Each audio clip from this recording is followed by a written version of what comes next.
When I picked up my Switch earlier this year, I quickly became a fan of how portable the device was. It's lighter than its predecessor, the Wii's gamepad, and moves seamlessly between living room and anywhere else I've brought it.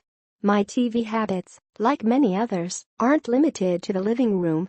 I've got the Netflix app on my iPhone and iPad, and those are used everywhere the TV isn't. I'll frequently throw something on one of those while I'm working around the house, cooking, or eating lunch. But my iPad is one of the original ones, and it's getting old. And while the Switch's screen isn't that much bigger than my iPhone 8 Plus, the slightly larger size is noticeable.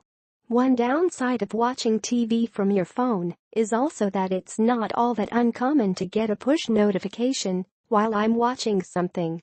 Since I've added Hulu to my Switch, I've found that it's an ideal device for watching the various shows that I'm working to catch up on. My wife and I often watch something during dinner, and while we don't usually take 40 minutes to eat, the Switch's design makes it stupidly easy to dock and start back up without having to fire up another device and another app. The Switch's Hulu app itself works decently. It's fairly responsive, though it has frozen up on me a couple of times. The UI is similar to the Xbox and iOS apps. If there's any downside to the app, it's that you need both Joy-Con controllers to make it work. The touchscreen doesn't work here. Obviously, battery life is an issue here too.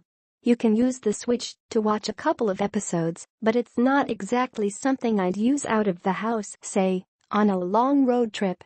My colleague Ashley Carmen opined the other day that the Switch's kickstand is bad, and I would agree with her when it comes to gaming.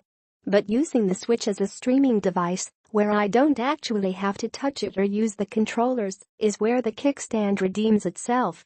It props the device up at the right angle to watch, especially when I'm standing at a counter or sitting at a table. The Switch as a streaming device, in addition to gaming, is a natural next step. Although only Hulu is available now, it shouldn't be long until other apps like Netflix make their way onto the device, which will make the Switch an even more powerful entertainment gadget.